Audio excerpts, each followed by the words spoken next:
함께 볼 말씀은 요한일서 1장 3절에서 4절 말씀입니다. 제가 가진 성경으로는 신약 388페이지입니다. 우리 짧으니까 한 목소리로 같이 읽겠습니다. 시작. 우리가 보고 들은 바를 너희에게도 전함은 너희로 우리와 사귐이 있게 하려 함이니 우리의 사귐은 아버지와 그의 아들 예수 그리스도와 더불어 누림이라. 우리가 이것을 쓰면 우리의 기쁨이 충만하게 하려 함이라. 아멘. 요한일서에서 자주 반복되어 나오는 단어는 우리라는 단어입니다. 우리는 그리스도인, 교회, 또 구원받은 하나님 나라 백성들, 저와 여러분을 뜻합니다. 때문에 요한일서는 저와 여러분이 어떤 사람이어야 하는가, 즉 그리스도인의 정체성에 대한 책이라고 할 수 있습니다. 오늘 본문을 통해 우리가 생각해볼 그리스도인의 정체성은 그리스도인은 사귐이 있는 자라는 사실입니다. 아시다시피 창세기 3장을 보면 아담과 하와가 선악과를 먹는 그 원죄 사건이 나옵니다.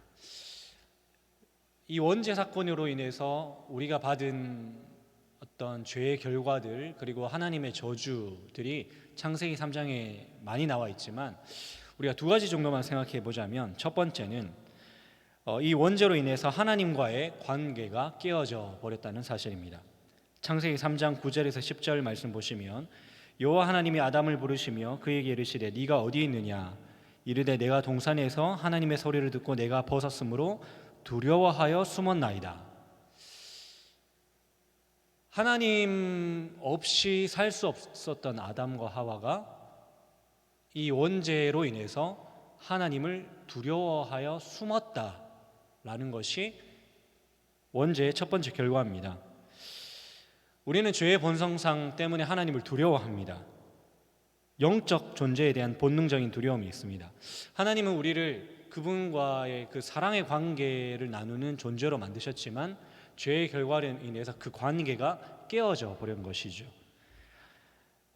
우리는 본능적으로 죄 때문에 하나님을 피하고 그리고 싫어합니다. 하나님을 떠나 피하며 사는 것이 죄의 본성입니다. 죄 때문에 하나님을 사랑하지 않게 되었고 하나님 외에 다른 것을 섬기고 사랑합니다. 죄의 결과 두 번째는 다른 사람과의 관계도 깨어져 버렸다는 것입니다. 창세기 3장 12절에 아담이 이르되 하나님이 주셔서 나와 함께 있게 하신 여자 그가 그 나무 열매를 내게 주므로 내가 먹었나이다. 창세기 2장 23절을 보면 아담이 여자를 가리켜서 뼈 중에 뼈요 살 중에 살이라, 니는 내다, 이런 얘기거든요. 거의 내 존재로 얘기했습니다. 근데 이 죄 때문에 어떻게 되냐면 하나님이 주신 저 여자 때문에 내가 먹었습니다, 이렇게 고백하는 것입니다.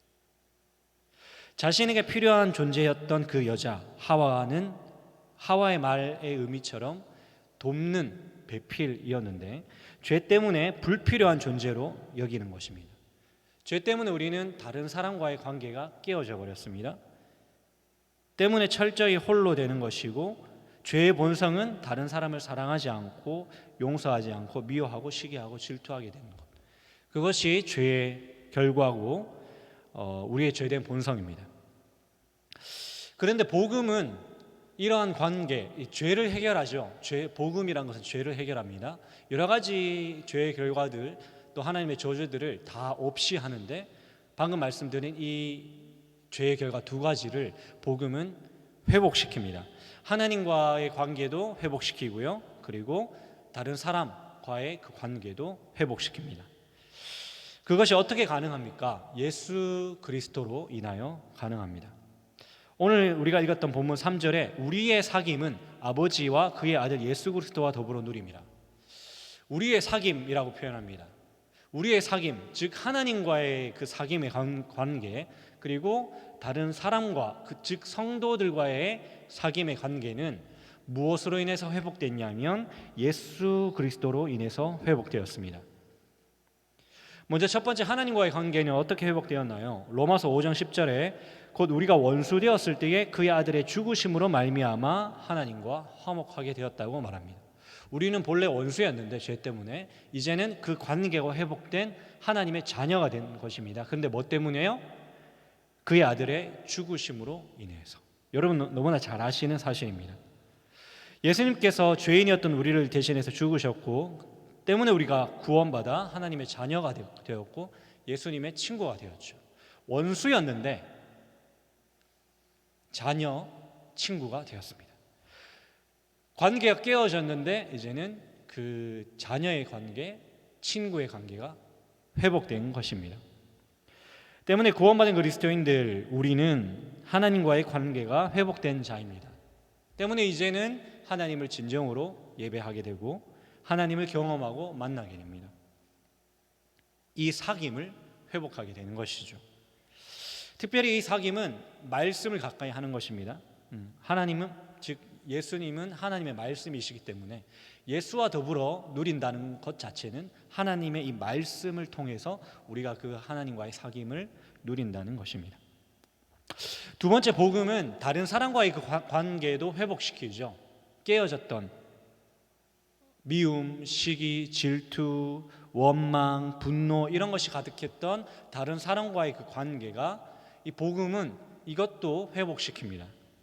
왜냐하면 우리가 구원받을 때 예수님의 영이 우리 가운데 내주하시죠. 이 예수의 영 자체가 예수님 그분이 평생 다른 사람, 저와 여러분 그의 백성들을 사랑하셨죠. 목숨을 바치셔서까지 사랑하신 그분의 영이 우리 안에 내주하시기 때문에 우리를 그렇게 만듭니다. 또 우리에게 주신 계명도 그렇고요. 그리고 또 하나님 사랑, 이웃 사랑이 이 하나님께서 주신 계명의 요약이잖아요. 때문에 우리가 구원받은 그리스도인들을 한다면 하나님과의 관계가 회복될 뿐만 아니라 다른 사람과의 관계도 회복됩니다. 요한복음 13장 34절을 보면 새 계명을 너희에게 주노니 서로 사랑하라. 내가 너희를 사랑한 것 같이 너희도 서로 사랑하라. 때문에 이제는 사람을 사랑합니다. 다른 사람을 용서합니다. 화내지 않고 선하게 대합니다. 이전에는 나만을 위해 살았다면 이전에는 나만을 위해서 살았다면 이제는 다른 사람을 위해서 살아갑니다. 예수님께서 우리에게 하셨듯이 우리 또한 남들을 그렇게 대합니다. 다시 말하면 하나님과의 사귐의 관계뿐만 아니라 다른 사람들, 특별히 오늘 이 요한일서에는 성도와의 교회 공동체 안에서의 그 성도와의 그 사귐의 관계가 회복되는 것입니다. 때문에 그리스도인들은 하나님과만 교제하는 사람이 결코 아닙니다. 누가 얘기했듯이 십자가는 이렇게 생겼잖아요. 십자가는 이렇게만 있는 것이 아니고 이렇게 되어 있습니다. 하나님과의 관계도 회복되는 것이면서 동시에 다른 사람과의 관계도 회복되는 것이 그리스도인들입니다. 때문에 그리스도인들은 너희로 우리와 사귐을 도모하는 자입니다. 그리스도인들은 서로 교제하죠. 성도의 교제를 우리가 믿는다고 사도신경 말미에 고백합니다. 세상 사람들은 원죄의 결과로 인해서 서로 교통하지 않습니다. 교제하지 않죠. 그러나 성도인 우리는 서로 교통합니다. 삼위일체 하나님께서 서로 교통하시는 분이시기 때문에 우리 또한 성도인 우리가 교통하죠. 성도의 교제는 믿음의 본질이요 교회의 본질이요 성도의 본질입니다. 교회의 지체라는 것은 그냥 단순히 교회에 소속되었다, 교회에 나온다, 교회에 출석한다라는 것이 아니라 교회 지체라는 것은 그 교회의 일부분인 성도와 성도끼리 서로 교통이 있다는 것입니다. 그렇다면 우리에게 이런 회복된 하나님과의 사귐과 이 다른 사람, 즉 성도와의 사귐이 우리에게 주는 유익이 무엇일까요? 오늘 보면 4절 말씀 보시면 이렇게 이야기합니다. 우리가 이것을 쓰면 우리의 기쁨이 충만하게 하려 함이라. 이것은 3절의 결과입니다. 즉 사귐의 결과를 말입니다. 하나님과의 그 사귐의 관계, 그리고 다른 사람과의 성도와의 그 사귐의 관계가 우리에게 주는 유익은 바로 충만한 기쁨입니다. 오늘날 많은 사람들이 재미있는 것을 추구합니다. 드라마, TV, 예능 뭐 이런 걸 보시면 재미를 추구해요. 쾌락을 추구하죠. 자신을 위한 즐거움, 재미, 쾌락, 이것은 특별히 죄의 특징입니다.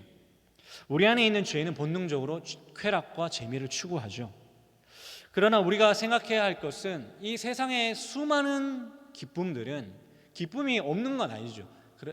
이 기쁨들은 문제는 잠깐의 기쁨으로 끝난다는 것이 문제입니다. 그 TV를 보면서 우리가 때로는 재미있게 보기도 하고 웃기도 합니다. 그러나 그것은 오래가지 않습니다. 새 집에 이사를 가거나 새 차를 사거나 새 옷을 입거나 하면 기분이 좋지만 그 감정은 한 달도 가지 않습니다. 무엇보다 이 세상의 쾌락과 즐거움의 문제는 우리에게 있는 이 근원적인 영적인 목마름과 공허감을 해결해 주지 못한다는 것입니다. 앞서 말씀드렸듯이 죄의 결과론에서 깨어진 그 하나님과의 관계는 우리에게 공허감을 주죠. 목마름을 줍니다. 마치 꽃이 그 줄기에서 끊어져서 메말라가고 있는 것처럼 우리 또한 하나님과의 그 관계에서 깨어져서 그 죄가 우리로 하여금 끊임없는 목마름을 느끼게 하죠. 그런데 이 세상의 기쁨은 우리에게 잠깐의 만족을 준다고 할 수 있겠지만 우리에게 근원적인 이 목마름과 공허감을 결코 해결할 수 없습니다. 그러나 이 세상의 수많은 사람들은 어떠한 재미, 그 쾌락을 통해서 자신의 그 공허감과 목마름을 해결하려고 합니다. 술, 이성, 성적 쾌락, 먹는 것, 게임, 도박, 마약 이런 것들로 자신의 공허감, 목마름을 채웁니다. 그런데 그러한 기쁨들은 결코 이것들을 해결하지 못하죠. 그것이 문제입니다. 그런데 오늘 본문에서 사도 요한이 말하는 이 기쁨은 이 세상이 주는 그 기쁨과 다르다고 말합니다. 오늘 4절에 우리의 기쁨이 충만하다 이렇게 얘기합니다. 이 충만이라는 단어는 가득 차다라는 것을 넘어서 그것을 뛰어넘다, 결코 부족함이 없다, 결핍이 없다라는 뜻입니다. 이 기쁨은 우리를 채웁니다. 우리를 가득히 채웁니다. 충족합니다. 완전한 기쁨과 만족과 안식을 줍니다. 우리의 마음에 가득 찰 뿐만 아니라 넘쳐 흐르는 기쁨입니다. 왜 이런 기쁨이 일어나죠? 하나님과의 그 사귐을 누릴 때, 성도와의 그 사귐을 누릴 때 이 기쁨이 우리 가운데 주어집니다. 여러분, 이 기쁨은 세상이 결코 줄 수 없습니다. 누구도 대신할 수 없습니다. 참된 행복과 안식과 만족을 주는 것은 바로 하나님과의 사귐, 그리고 성도와의 사귐에서 우리가 경험할 수 있습니다. 여러분, 진짜 재미는, 진짜 만족은, 진짜 기쁨은 바로 이 사귐에 있습니다. 참된 기쁨은 하나님과의 사귐, 성도의 사귐의 결과입니다. 진정한 기쁨은 다른 것에 없습니다. 성경은 이 기쁨이 오로지 이 사귐에 있다고 말하고 있습니다. 우리가 그리스도인이라면 다른 곳에 이 기쁨을 얻으려고 하면 안 됩니다. 참된 기쁨은 오직 아버지 하나님과 예수 그리스도와 더불어 누리는 그 사귐에 있습니다. 우리는 하나님의 사귐 안에서 이러한 기쁨을 누립니다. 예배할 때, 우리가 찬양할 때, 말씀 읽을 때, 기도할 때 하나님께서 우리에게 주시는 기쁨이 있죠. 세상이 줄 수 없습니다. 결코 그 기쁨은 세상이 주는 그 기쁨과 비교할 수가 없습니다. 우리가 우울하거나 낙담할 때도 하나님의 그 사귐 안에 들어가면 어느새 우리의 마음이 회복되고 생명이 있고 우리의 영혼이 살아납니다. 이 기쁨은 하나님과의 그 사귐의 관계에서만 누리는 것이 아니죠. 성도는, 교회의 지체가 된 한 사람은 하나님과의 그 사귐의 관계에서 이것을 누릴 뿐만 아니라 교회 안에서, 성도와의 사귐 안에서 누립니다. 여러분 생각해 보십시오. 저와 여러분도 그럴 수 있겠습니다. 뭐냐면 세상 속에서 어떤 모임에 갑니다. 동호회다든지 아니면 과 모임, 동창회 이런 게 있죠. 클럽 이런 게 있습니다. 그런데 가서 우리가 여러 가지 활동들을 할 수 있지만 오늘 이 말씀이 우리에게 말하듯이 진정한 기쁨은 주지 못합니다. 여러분, 교회에서 성도 간에 누리는 기쁨은 세상에서 주는 기쁨과 다르죠. 저도 모태신앙이고 교회 생활을 한두해 한 것이 아니라서 때로는 교회에 나와서 성도들을 만나서 함께 교제한다는 것을 조금 가볍게 여길 때가 있는 것 같습니다. 그런데 생각해 보면 교회 공동체에서 성도와 함께 이렇게 교제하는 것은 세상에서 우리가 교제하는 것과 차원이 다릅니다. 함께 예배하고 찬양하고 기도함으로 기쁨을 누린 것뿐만 아니라 우리가 상처를 나누고 아픔을 나누고 격려하고 위로하고 나 때문에 아니면 어떤 다른 성도들 때문에 내가 아니면 다른 성도들이 뭔가 회복되는 일이 있고 경제적으로나 정서적으로나 어떤 우리의 심령들이 뭔가 치유되는 역사가 있는 공동체는 교회밖에 없습니다. 과연 이 세상에서 어떤 모임에서 이러한 어떤 경험들을 할 수 있겠습니까? 한 사람을 통해서 다른 사람이 하나님께 돌아가기도 합니다. 이 기쁨은 혼자만 우리가 누리는 것이 아니라 우리가 많은 성도들과 함께 그 사귐의 관계 안에서 누릴 수 있는 것이죠. 말씀을 정리하겠습니다. 오늘 3절 말씀 보시면 우리가 보고 들은 바를 너희에게도 전함은 너희로 우리와 사귐이 있게 하려 함이니. 사도 요한은 말합니다. 우리가 보고 들은 바를 너희에게 전함은 뭐 때문이죠? 사귐이 있게 하려고. 근데 이 사귐은 기쁨이 충만하다고 말합니다. 하나님과의 그 사귐을 통해서 또 성도와의 사귐을 통해서 기쁨을 누리는 것, 그것이 바로 오늘 우리가 읽은 본문을 통해서 발견할 수 있는 그리스도인들의 정체성입니다. 그리스도인 교회, 우리는 누구인가요? 하나님과의 사귐 그리고 성도와의 사귐을 통해서 세상이 줄 수 없는 진정한 기쁨을 누리는 자들입니다. 말씀에 순종하여 말씀을 보고 듣고 자세히 경험함으로 말씀이 주는 기쁨을 아는 사람들입니다. 그리고 교회 공동체 안에서 성도들과의 사귐을 통해서 참된 기쁨을 누리고 경험하는 자들입니다. 성도 여러분, 하나님과의 사귐을 누리고 또 경험하기를 애쓰십시오. 말씀을 가까이 하고 경험하기를 애쓰십시오. 그뿐만 아니라 성도들 간에 그 사귐을 누리기를 애쓰십시오. 함께 모이기를 힘쓰고 그리고 서로 사랑하십시오. 이 사귐은 그리스도인들의 특권이며 이 사귐에 진정한 기쁨이 있습니다. 오늘 제가 드린 말씀이 사실 요한일서의 내용이거든요. 오늘 우리에게 주시는 이 말씀을 우리 마음에 새기고 우리를 도우시는 성령 하나님을 의지하여 하나님과의 그 사귐을 누리며 또 성도들 간의 그 사귐을 누림으로 세상에 줄 수 없는 충만한 기쁨을 경험하며 살아가는 저와 여러분 되시기를 예수님 이름으로 축복합니다. 찬양하시겠습니다.